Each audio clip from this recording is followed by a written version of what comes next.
அனைவருக்கும் வணக்கம். நான் பிரபாகரன், ஜோதிடர். இப்போ நான் என்ன சொல்ல போகிறேன்னா, இந்த ஒருத்தருடைய பிறப்பு ஜாதகத்தில் எந்தெந்த இடத்தில் பாபர்கள் இருந்தால் அவங்களுக்கு என்ன தோஷம் என்று சொல்கிறேன், கருத்தில் கொள்ளுங்க. ஏன்னா தோஷங்கள் அது வேலையை செய்யும். 12 கட்டத்திலும் லக்கணம் எங்கே இருக்குதோ அதிலிருந்து அமையும், கருத்தில் கொள்ளுங்க. இப்போ லக்கணத்திலிருந்து 2, 7, 8 பாவகிரகங்கள் இருந்தால் அது கலந்தர தோஷம்.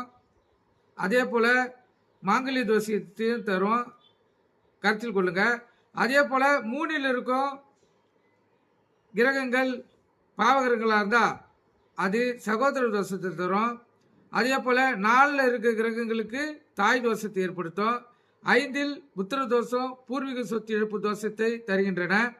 6 நிற்கும் கிரகங்களால் விபத்து, கடன் இதை ஏற்படுத்துகிறது. அதே போல் 9 இருக்க கிரகங்கள் தந்தை, பூர்வீக சொத்து தோஷங்களை ஏற்படுத்துகிறது. அதே போல் 10, 11, 12 தார தோஷத்தை உண்டாக்கிறது, கருத்தில் கொள்ளுங்க. இது ஒரு ஆணாக இருந்தாலும் பெண்ணாக இருந்தாலும் இந்தந்த இடத்தில் பாவ கிரகங்களும் இல்லை அந்த லக்கணத்துக்கு பாபர்களும் இருந்தாங்கன்னா கண்டிப்பாக தோஷத்தை ஏற்படுத்தும், கருத்தில் கொள்ளுங்க.